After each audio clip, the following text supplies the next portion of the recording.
찬송하시겠습니다. 찬송가 390장입니다. 찬송가 390장. 예수가 거느리시니 즐겁고 평안하구나. 주 향해 자고 깨는 것 예수가 거느리시네. 주날 항상 돌보시고 날 친히 거느리시네. 주날 항상 돌보시고 날 친히 거느리시네.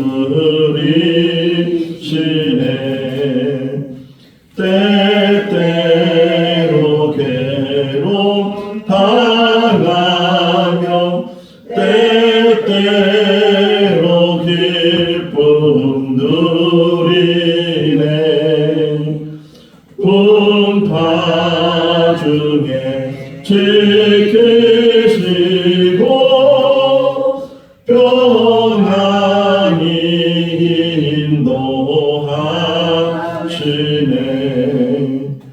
주날 항상 돌보시고 날 친히 거느리시네. 주날 항상 돌보시고 날 친히 거느리시네. 내 주의 손을 붙잡고 천국에 올라가겠네.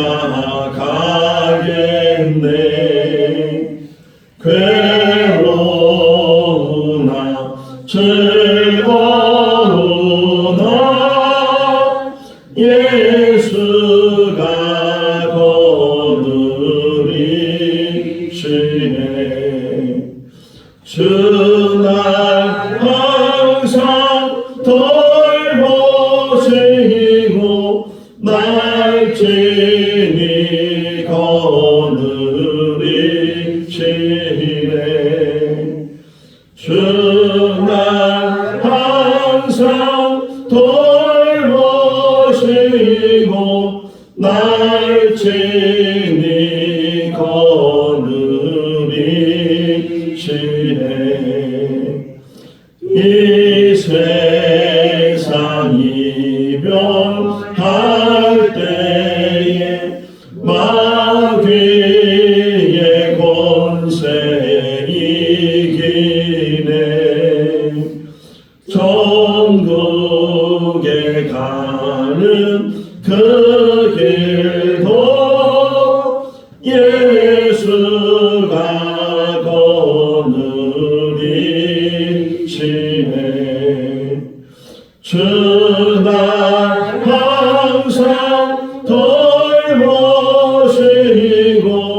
날 친히 거느리시네. 주날 항상 돌보시고 날 친히 거느리시네.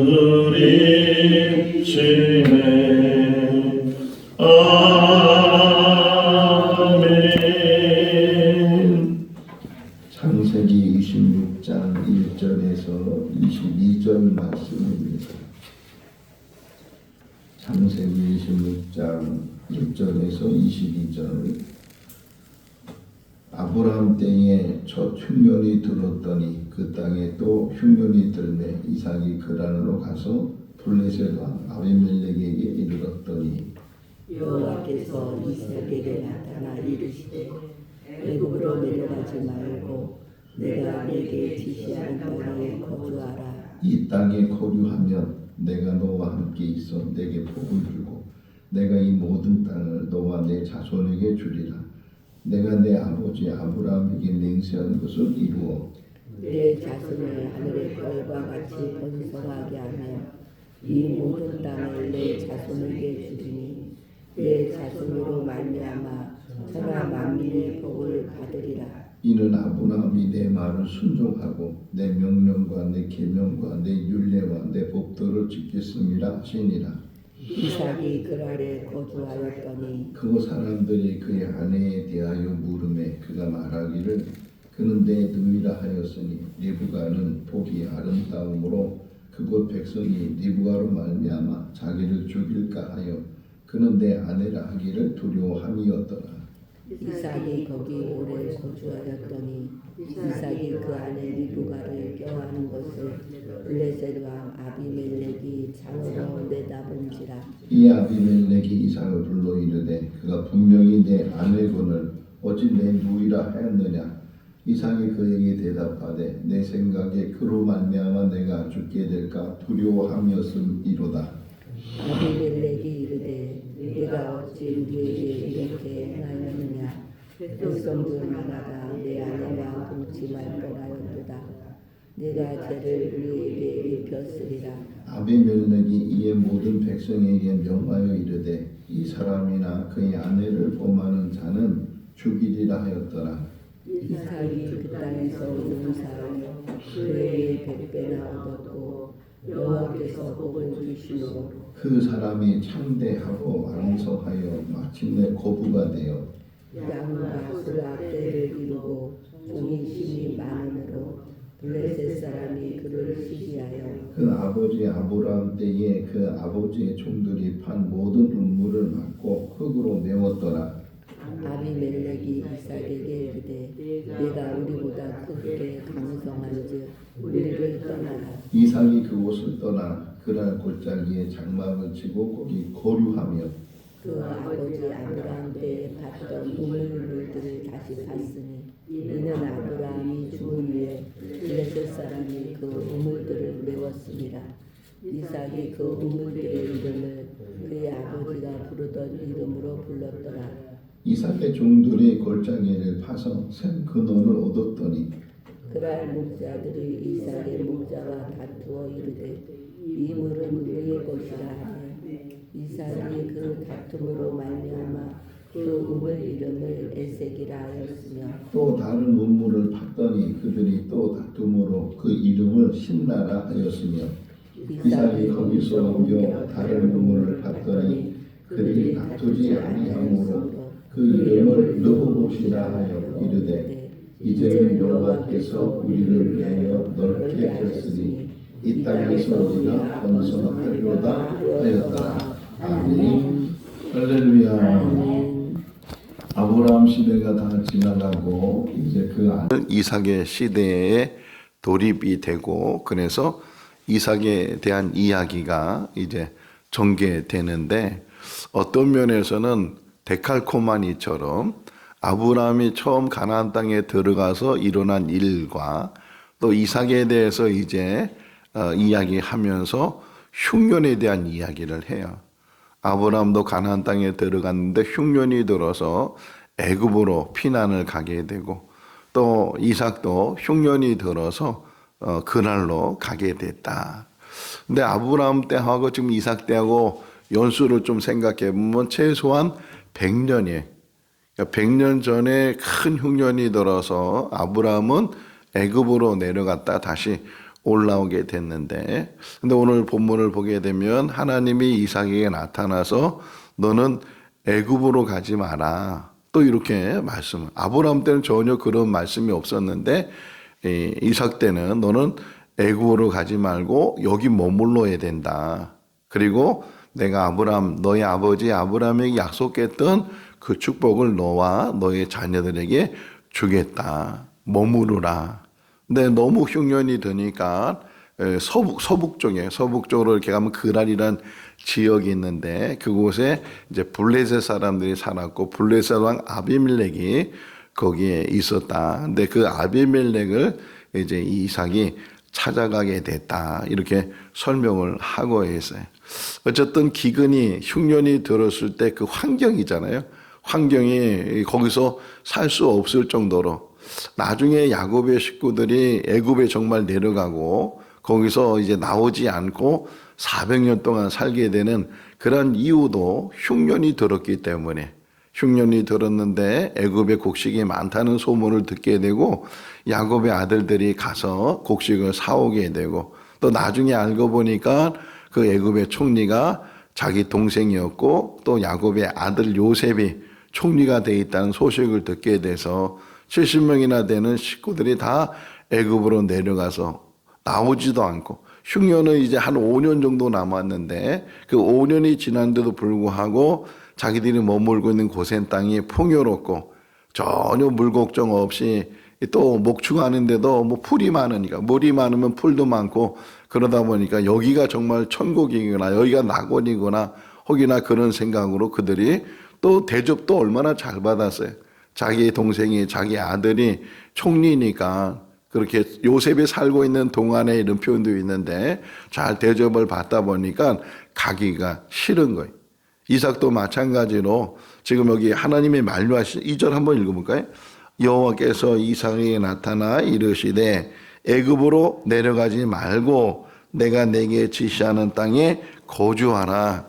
만약에 이삭도 아브라함처럼 100년 전의 아브라함 자기 아버지의 모습인데 이렇게 애굽으로 내려갔으면 다행히 아브라함은 흉년이 끝난 다음에 다시금 가나안 땅으로 올라왔지만 혹이나 이삭은 그러지 못하고 그냥 그 애굽에 들어가서 아 여기가 또 좋구나 여기서 살아야 되겠다 그래가지고서 거기 눌러 앉았으면 지금 하나님의 뜻을 이루려고 그 아브라함을 택하시고 갈대아 우르에 살고 있는 그 아브라함을 하란까지 이게 이동했다가 가나안으로 인도하시는 분이 하나님이신데 그 하나님은 큰 그림을 갖고 계시고 인류의 구원을 위해서 구속사의 역사를 이루고 계시는데 그런데 사람들이 아브라함 시대 그 일을 이루는 것이 아니고 아브라함 때부터 시작해서 예수님 때까지 가야 되니까 얼마나 많은 세월과 얼마나 많은 사람들과 똑같은 사람이라면 아브라함도 믿음의 조상이 될 때까지 그 훈련이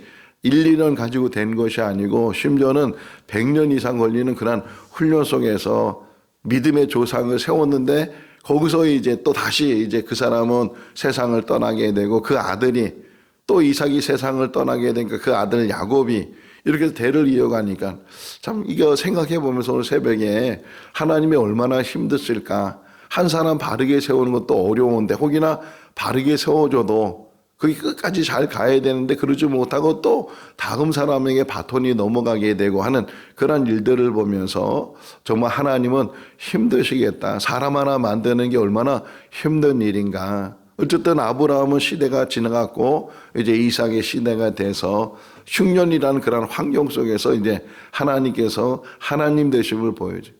어제 우리 성경 공부하면서도 말씀을 드렸는데 광야는 어떤 면에서는 환경적으로는 열악한 곳이고 거기는 오히려 축복이 아니고 저주의 땅처럼 보이지만 그러나 어떤 환경에서든지 하나님을 만날 수 있고 하나님의 뜻을 헤아릴 수 있으면 그 장소는 축복의 장소다. 근데 우리는 늘 그것보다는 눈에 보이는 것, 환경적인 것, 편안한 것, 쉬운 것 이런 것들이 우리의 삶의 기준이 되고 선택의 기준이 되다 보니까 롯이 아브라함을 떠났을 때 어디를 선택한 거예요? 눈에 보기 좋은 것. 저 소돔과 고모라 지역을 보니까 꼭 뭐라고 표현하냐면 여호와의 동산과 같고 애굽 땅과 같았다. 롯도 애굽에 따라갔었거든요. 아브라함 따라가 보니까 애굽에 살만하고 거기는 나일강이랑 큰 물줄기가 있고 그런 것을 본 것처럼 그가 눈에 보기 좋은 것을 선택했다가 오히려 자기 모든 재산을 잃어버리게 되고 패가 망신하게 되고 두 딸과 동침몰에서 자식을 낳게 되고 하는 일들을 보게 되면 우리도 마찬가지. 눈에 보이는 것, 내가 생각하는 것, 그것이 좋아 보이고 저것이 잘 되는 것처럼 저것이 성공하는 것처럼 그렇게 우리가 판단하고 생각할 때 요나가 이제 요바로 내려가서 그 다시스로 가는 배를 마침 다시스로 이렇게 표현되어 있어요. 자기 생각이 잘 된다는 게 잘 이게 이루어지게 되고 막 연결되고 하니까 야 이제는 됐다. 내 생각대로 이루어지는 거다. 얼마 가지 못해서 풍랑을 만나게 되고 제비뽑 보니까 요나가 뽑혀서 그래서 물에 던져지게 되는 그런 일들을 보면서 우리도 우리의 삶을 살아가면서 항상 조심해야 될 일들이 뭐냐. 눈에 보이는 것이 전부가 아니다. 흉년이라는 그런 이런 환경이 지금 아브라함에게도 이삭에게도 처해졌을 때 오히려 그 환경을 통해서 하나님이 되심을 보여준 것처럼 우리에게도 우리의 열악한 환경, 어려운 환경, 정말 좌절할 수밖에 없는 그런 환경 속에서도 오히려 하나님이 우리의 삶에 간섭하시고 나중에 아브라함이 한 번도 자기 아내를 누이라고 속인 일이 있잖아요. 그날 지역에 가가지고서 또 아비멜렉 앞에서 이는 내 누이다 이렇게 속였다가 꿈에 하나님이 아비멜렉에 나타나셔서 이 사람은 남편이 있는 사람이다. 이 사람과 동침하면 안 된다. 그렇게 경고하시고 만약에 그런 일이 있으면 너희 가문들은 너희 가족들은 다 죽을 것이다. 이런 말을 듣고서 아비멜렉이 사라를 아브라함에게 돌려주는 것처럼 민수기 23장을 보게 되면 발락이 발람을 불러다가 이스라엘을 저주하라고. 이거는 전혀 이스라엘 사람들이 모르는 일이에요. 근데 하나님이 그 일을 막으셨다는 게 할렐루야. 우리 인생 속에서도 우리가 전혀 모르는 상황 속에서 하나님이 우리의 길을 인도하시고 또 보호하시는 줄로 믿습니다. 그 하나님이 우리 하나님이시고 그 하나님을 통해서 우리가 우리 인생길을 살아가는 줄로 믿습니다. 우리가 우리 인생을 얼마나 알겠어요? 많은 경험을 갖는다고 해도 많은 지식을 갖는다고 해도 아니 세상의 지혜를 갖는다고 해도 인생길은 아무도 모르고 오분학길도 모르는 것이 인생길이라고 말하는데 우리의 모든 인생길을 책임져 주시고 선하게 인도하시는 분은 하나님이신 줄로 믿습니다. 예수님 시대에도 이렇게 표현하잖아요. 아브라함의 하나님, 이삭의 하나님, 야곱의 하나님. 물론 하나님은 영원하신 하나님이라는 표현인데 또 어떤 면에서는 그 사람에 대한 하나님이시다. 그 하나님이 지금은 우리 하나님이시고 나의 하나님이시고 동일한 하나님이시고 어떤 열악한 환경 속에서도 함께 하시는 분이 우리 하나님이신 줄로 믿습니다. 그런데도 이 불안한 거예요. 야곱이 이제 라반의 집에서 20년 동안 이제 종살이 하다시피 살다가 큰 거부가 되죠. 이제 품삯을 받았는데 많은 양들이 점이 생기고 이렇게 표시가 나가지고서 다 그것이 야곱의 것이 돼서 그래서 큰 거부가 되니까 라반과 라반의 아들들이 야곱을 시기하게 오늘 본문에도 그 얘기 나오는데 시기하게 되고 그래서 그가 이제 많은 떼를 가지고 다시 고향 흔히 말하는 금이환양 아주 이제 잘 출세를 해서 이제 부자가 돼서 다시금 고향으로 돌아오게 되는데 정갈이 왔어요. 자기 형 에서가 400명을 데리고 자기한테 오고 있다고. 너무 불안한 거예요. 야 이렇게 내가 어떻게 얻은 재산인데 이거 다 형한테 빼앗기고 내가 또 죽임을 당하면 내가 이 모든 것 때문에 무슨 소용이 있겠는가.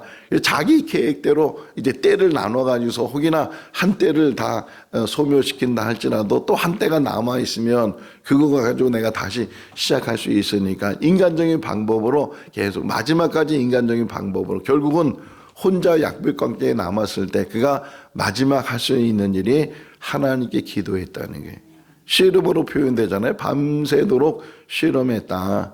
분이엘이라는 그런 어떤 천사가 나타나서 씨름을 하게 됐다. 이렇게 얘기하는데 끝까지 붙들고 있었다는 게. 여러분 우리의 문제 해결은 이 야곱이 보여주는 것처럼 인간적인 방법으로 해결되는 것이 아니고 하나님께서 하나님의 방법으로 해결하실 것을 믿고 그리고 하나님께 맡기는 거예요. 그게 기도잖아요. 그게 새벽전을 쌓는 이유이고 우리 인생 속에서도 맡기고 사는 그런 삶이 우리 삶이 돼야 될 줄로 믿습니다. 이삭이 불안했어요. 불안하다 보니까 특별히 불안한 게 뭐냐. 아브라함도 마찬가지고 이삭도 마찬가지고 자기 아내가 너무 아름답다는 거예요. 예쁘다는 거예요. 미인이라는 거예요. 이게 불안한 거예요. 그러다 보니까 혹 자기 아내 때문에 내가 죽을 수도 있으니까 내 누이다 이렇게 이야기를 하게 되고 또 그것 때문에 이제 좀 보호를 받는 것처럼 보여지게 됐다.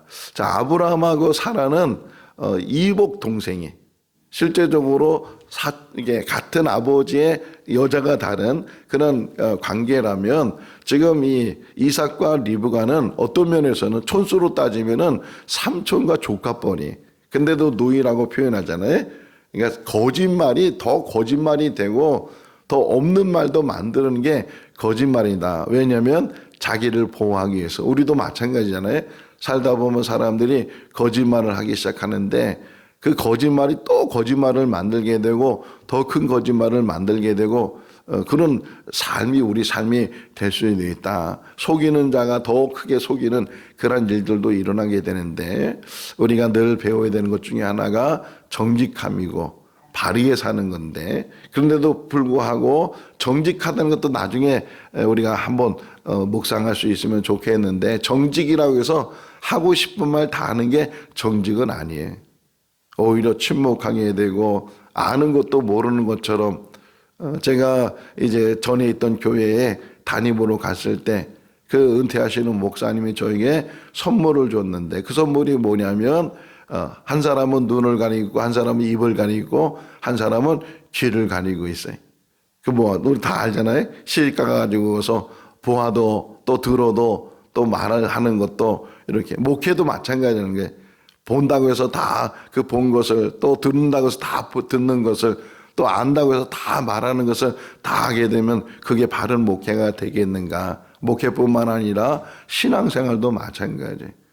항상 보는 것 다 본다고 해서 이것저것 또 이것저것 간섭하고 참견하고 이것저것 판단하고 그러다 보면 자신도 모르게 판단하는 사람이 되게 되고 비판하는 사람이 되게 되고 부정적인 말을 하는 사람이 되게 되고 자기도 모르는 사이에 거기에 빠져가지고서 그래서 나를 잘 만들지 못하는 그런 일들이 많이 일어나게 된다는 게 어쨌든 여기 지금 이삭이 자기 판단 속에서 내가 죽을까 봐 두려워서 그래서 거짓말을 이제 하게 됐는데 그것이 오래가지 못하고 결국 아비멜렉이 보게 됐다는 게 이삭과 리브가가 껴안고 있는 것을 보게 되면서 이 아비멜렉이 이삭을 불러서 아니 너희들 지금 껴안고 있는 거 보니까 부부인데 어떻게 속였느냐. 그러니까 여차여차해서 이삭이 말하기를 혹이나 내가 내 아내 때문에 죽을까 봐 그렇게 말을 했다. 이렇게 하니까 아비멜렉이 말을 해. 참 하나님은요. 하나님의 방법으로 그 모든 일들을 이해하시고 보호하시는데 하나님의 리빙스톤이라는 사람이 있어요. 리빙스톤이라는 사람은 아프리카 선교사의 아버지라고 할 정도로 훌륭하신 분인데 그분이 이제 아프리카 선교사로 가겠다고 그러니까 친구들이 만류하는 거 왜 하필이면 아프리카는 그 당시에는 아프리카에 살고 있는 사람들의 그 뭐 식인종이라고 생각했어요. 사람을 잡아먹는 그런 사람들한테 왜 가려고 하냐고. 그러니까 그 리빙스톤이 하는 얘기 중에 하나가 하나님의 사람은 하나님의 때를 이룰 때까지 하나님이 지켜주십니다. 우리 인생도 하나님이 우리의 삶을 지켜주시고 이곳까지 인도하신 줄로 믿습니다. 앞으로도 인도에 가실 줄로 믿습니다. 어쨌든 하나님이 이 아비멜렉을 통해서 이제 이삭을 보호하는데 명령을 왕이잖아요. 아비멜렉 그 지역의 왕이 그랄의 블레셋 왕인데 왕이 명령하기를 혹이나 이 이삭이나 또는 이삭의 아내를 범하는 사람들은 내가 가만두지 않겠다. 그 사람은 반드시 죽임을 당하게 될 것이다. 이렇게 명령을 내리니까 그들이 이삭과 리브가 그리고 그 이삭의 가족들이 다 보호를 받게 됐다. 이렇게 지금 설명을 하고 있어요. 자, 흉년이 들어서 자기 판단으로 자기 생각으로 문제를 해결하려고 했는데 결과적으로 보니까 하나님이 해결해 주셨다는 거예요. 그러면서 그 다음 이야기가 뭐냐면 이야기를 보시면 그 다음에 12절 13절 읽어볼까요? 이삭이 그 땅에서 농사하여 그의 여호와께서 복을 주심으로 그 사람이 창대하고 왕성하여 마침내 거부가 되었다.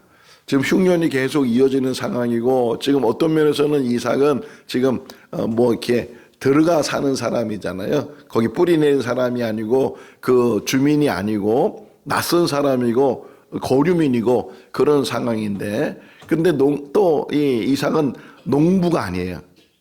아버지의 대를 이어서 목축하는 사람이지 농부는 아닌데, 근데 농사를 짓게 되는데 오히려 뭐가 사람 잡는다는 그런 말이 있는 것처럼 여기 지금 이삭이 농사 졌는데 오히려 100배나 얻게 됐다. 농사 기법이 특별하거나 그래서 그런 것이 아니고 지금 이 안에는 지금 어떤 그것이 숨겨져 있는 거예요. 하나님이 그에게 복을 주시더라. 여기 설명돼 있잖아요. 여호와께서 복을 주셨다. 그래서 그가 거부가 되게 됐다. 많은 재산을 이제 더 갖게 됐다. 자, 근데 문제는 그 다음에 보게 되면 그걸 보니까 그 있는 주민들이 거기 살고 있는 뿌리 내려서 거기에 있는 사람들이 이 이삭을 보면서 시기하기를 시작했다. 시기. 우리가 그런 말도 하잖아요. 누가 땅을 사면 배가 아프다고. 지금 이게 보니까 저 사람이 너무 잘 되는 거예요. 거기에 대해서 우리가 기뻐하고 같이 즐거워하고 그래야 되는데 오히려 그것을 시기하게 되고 미움을 갖게 되고 그 시기가 이제 그 다음 나오는 이야기가 시비가 돼. 시비가 돼서 시비는 뭐야? 다툼을 거는 거야. 싸움을 거는 거야.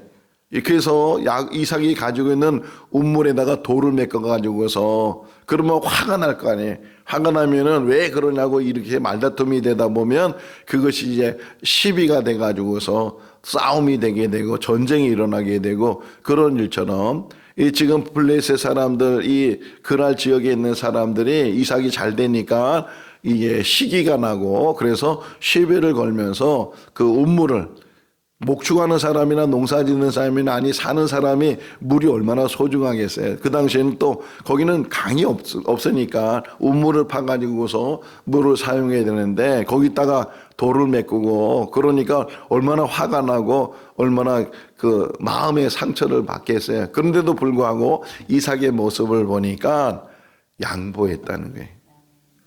이게 또 13장하고 또 연결되죠. 아브람과 롯이 함께 살 수 없는 상황 속에서 아브람이 롯에게 네가 먼저 선택해라. 네가 좌하면 나는 우하고 네가 우하면 나는 좌하겠다. 이렇게 아브람이 얘기해서 양보하게 되고 롯은 더 좋은 곳으로 가고 아브람은 헤브론으로 가게 됐지만 오히려 하나님이 아브람에게 붙드시고 네가 동서남북을 바라보라. 이 모든 것들을 너와 너희 자손에게 주겠다. 이렇게 말씀하셨는데 지금 이삭이 어떤 면에서 또 이렇게 양보하고 시비에 휘말리지 않고 다툼에 휘말리지 않고 항상 우리가 조심해야 될 것 중에 하나가 다투지 말라는 거예요. 싸우지 말라는 거예요. 그래서 양보했어요. 양보하고 다른 곳에 가서 또 그런데 악한 자들은 끝까지 쫓아오는 끝까지. 바울을 생각했어요. 바울이 데살로니가에서 복음을 전했을 때 거기에 복음을 받아들인 사람들이 있었지만 또는 많은 유대인들이 바울을 시비를 걸고 바울을 핍박하고 박해하고 너무 힘들어서 데살로니가에 있지 못하고 거기서부터 나와서 저 베레아로 지나갔는데 한 키로수로 한 50km 되는 거리예요. 이게 먼 거리인데도 불구하고 바울이 베레아에 있다는 말을 듣고 그 데살로니가에서 박해했던 사람들이 거기까지 쫓아와 가지고서 또 힘들게 해서 그래서 베레아에 오래 있지 못하고 저 밑으로 아덴으로 내려가는 그런 일들. 나중에는요. 그게 어디까지 연결되냐면 나중에 바울이 3차 전도여행을 다 마치고 오순절을 맞이해서 예루살렘으로 들어가요. 예루살렘에 들어가서 거기서도 마지막 이제 복음을 전하려고 사람들이 만류하잖아요. 에베소에 있는 사람들이 가지 말라고 당신 가면 붙잡히게 되고 죽게 된다고. 그럼에도 불구하고 나는 복음을 위해서는 내 목숨을 귀하게 여기지 않겠다고 그런 결단을 가지고 이제 예루살렘 들어갔는데 누구 때문에 잡히냐면 오순절이라고 했잖아요. 그러니까 외지에 있던 디아스포라 유대인들이 다 예루살렘에 모인단 말이에요. 그때 바울을 박해했던 바울을 핍박했던 그 사람들이 와가지고서 저 사람이라고 저 사람이 우리를 힘들게 하고 저 사람이 우리 종교에 대해서 막 이런 이야기를 해서 결국은 그들 때문에 이 바울이 체포를 당하게 돼. 참 이것을 생각해 보면서 참 악한 자들은 그 악함이 끝이 없고 계속 따라다니고 계속 도전하고 예수님도 마찬가지예요. 예수님도 공생에 시작했을 때 바리새인들이 계속 시험한다 그러잖아요.